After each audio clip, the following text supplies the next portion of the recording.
Local woman who works with injured or displaced wild animals is asking for help. She says several animals got hurt when the weekend storms knocked down several trees. Brenda Moffitt has been helping abandoned animals for more than 10 years now. She's part of the Save the Wildlife Rehab of the QC. 2 trees on her property fell in the storm. A tree killed a deer and left some raccoons without a home. Local 4's Yukari Nakayama joins us in the studio with that story. Yukari? Jim, Moffitt has spent years helping wildlife get back on their feet, and she says it's become one of her passions. But lately, some health complications and the storm's damage has made it hard for Moffitt to do just that, and she says she's going to need a lot of helping hands.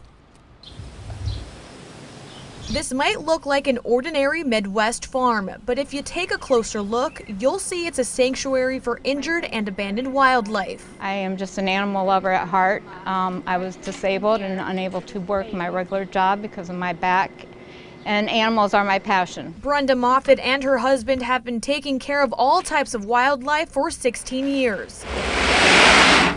And she's been a part of Save the Wild Wildlife Rehab of the QC for almost 5 years. Animals are a good part of our civilization. On her farm, you'll find foxes, raccoons, and baby deer, but over the weekend, their homes were damaged. We really didn't expect this to happen, but during the storm the other night, we lost some trees in our deer pen where I did lose a deer.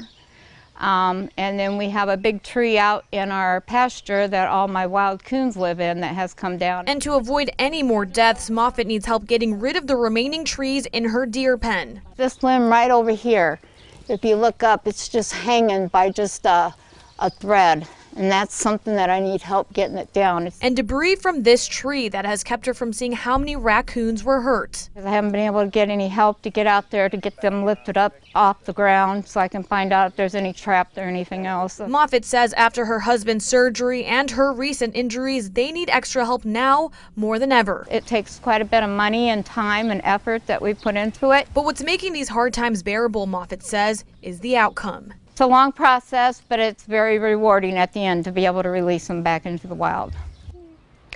Save the Wild takes care of all kinds of injured wildlife until they're all healthy to be set free back into the wild. And if you'd like to help Brenda Moffitt, we have all her information on ourquadcities.com. In the studio, Yukari Nakayama, Local 4 News.